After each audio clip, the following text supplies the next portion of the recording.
So Carson Steele is a very underrated player, or should I say underrated pickup for the Kansas City Chiefs. And the reason why I say that is because, look, he is a UDFA, but we can't deny the fact that this man has a lot of potential. He's a unit. He's huge. I mean, he has a lot of potential. He's a stud. Like I said, he's huge. It's a lot of things to his game. I mean, he has good vision. He get through defenses pretty well. And if you look at the tape, he's very, very good. Now, I can't show college clips. I can't show actual clips of him playing. So when y'all do see his play style, y'all got to look at some high school clips for me, because I'm not trying to get copyrighted. We know that. But yeah, Carson Steele, he's the man. Very good. But I know that's not enough. We're going to get into some stats. We're going to get into his game. We're going to get into his technique, all that stuff. We're going to have a good video on this man now. This isn't the only UDFA signing that I'm going to be talking about. I'm going to be also covering Curtis Jacobs, who could be a very good linebacker for the Kansas City Chiefs. And like I said, I still have to cover Jared Wiley for y'all. I still have to cover that cornerback we drafted. I still have to cover the linemen. So I'm still just, dissecting this draft piece by piece. But right now we're going to get into Carson Steele, because I was very excited to make a video on him, because I'm a big fan of this dude. Now, I know there's a lot of speculation that Carson Steele may not make the roster, and I 100% understand the speculation. I mean, look, it's a chance he may not make the roster. That's obviously a chance. I mean, he has a lot of competition at the running back 3 position, because we re-signed Clyde, and then Pacheco's running back 1, so we know those 2 are locks, obviously. So there's going to be some competition at the running back 3 position, and that's going to be LaMichael Piron, Deneric Prince, Louis Rees-Zammit, I'm pretty sure, who I think can make the roster as a kick returner or something like that. He might hit the practice squad. I don't know how that works, but I know he's not going to be off the team. But there's one more I'm probably missing. Oh yeah, Monty Bailey, who we also picked up, but I'm not going to make a video on him because I honestly don't think he's going to make this roster, and I don't really have any. I just don't believe in the dude. So what I like is Carson Steele to be the running back 3. I mean, look, he has pass catching ability. He's huge. He could block. He could play the full back position. I mean, I don't know, man. It's going to be an interesting training camp. That's why the videos is going to be so amazing, man. Training camp, OTAs, it's going to be fun. It's going to be very, very fun. The content is going to be sharp. And I love what Veach did in this draft. I love what he did.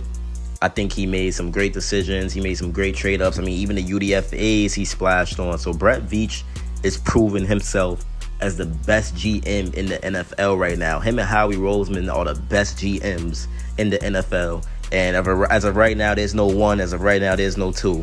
In my opinion, they're both very talented GMs, but Veach is obviously stacking up them Super Bowls, so he got the edge over him. But what he's doing in the draft is phenomenal, man. I got to give my credit to Brett Veach. Getting a dude like Xavier Worthy, then getting a dude who could potentially be the franchise left tackle in the 2nd round, and then you get a tight end in Jared Wiley, who's doing very, very crazy things. If you look at his tape, he's doing crazy things in that TCU offense, or he was. And you just keep filling in depth pieces throughout the draft, and then you get a UDFA and Curtis Jacobs, and then a stud in Carson Steele. I mean, Veach is doing his thing, man, and we have to congratulate him for it. But let's dig deeper into Carson Steele. So Carson Steele, he's, like I said early in the video, he's very muscular. He is very muscular. Like, this dude is pure muscle. Like, when I say he's, like, this dude is big, bro. I'm not even trying to pause. I know that sounds crazy, you feel me? No Diddy. We don't mean it like that. But I'm just saying, this dude is huge. He's big, And he has great balance. He has great leg strength. And he also has a lot of vision. I said a lot of vision. Sorry. I don't know how you have a lot of vision. But he has decent vision. Like, he has a lot. Yeah, I can say that. He has a lot of vision. Like, he's great at realizing what's in front of him and knowing where to go with the ball. His short area cuts are just a little sluggish. Like I said, he's a unit, man. So I don't know. He's a unit. I mean, when I say he's sluggish, meaning like he lets the defense quickly get on to him and, tackle and get him down and stuff like that. So he's not really a juker like that. He's really not. But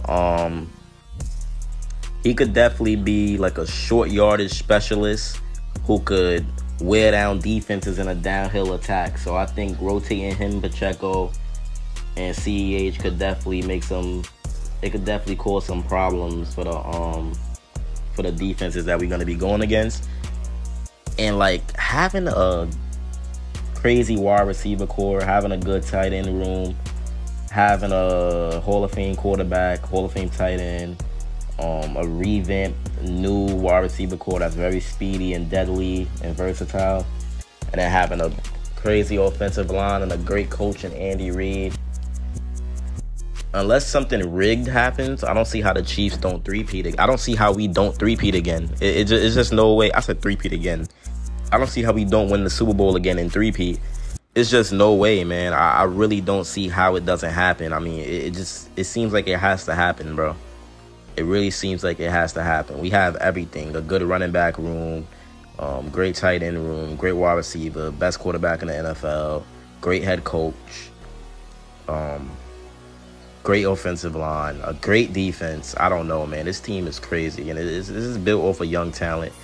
But like I said, man, still, he's big, he's heavily muscled, he has a weight room master's degree. He runs with squared pads. So he improves his ability to, give angle tacklers some trouble. He absorbs his contact. The first contact that he gets, he absorbs it, He absorbs it. He doesn't stop his run. He could get through contact. And he has a lot of strength, which helps him, just go through people and finish through force.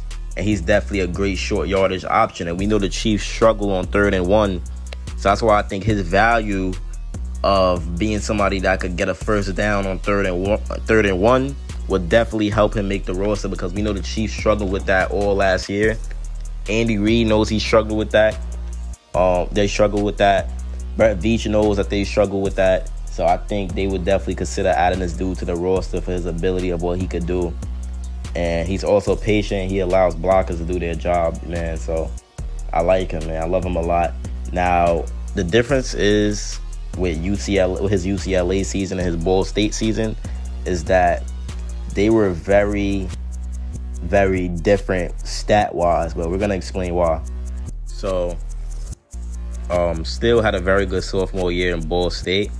289 carries for 1,556 yards and 14 touchdowns. So that was a very good season.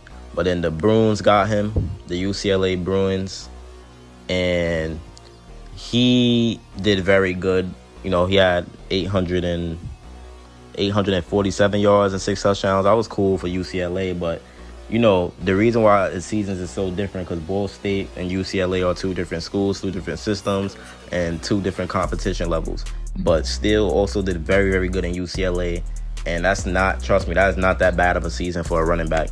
And his talent is there, and his strength is there, and his athletic profile shows that he could definitely be great in the Chiefs offense. So I wouldn't let that 847 yards fool y'all. He's way better than that.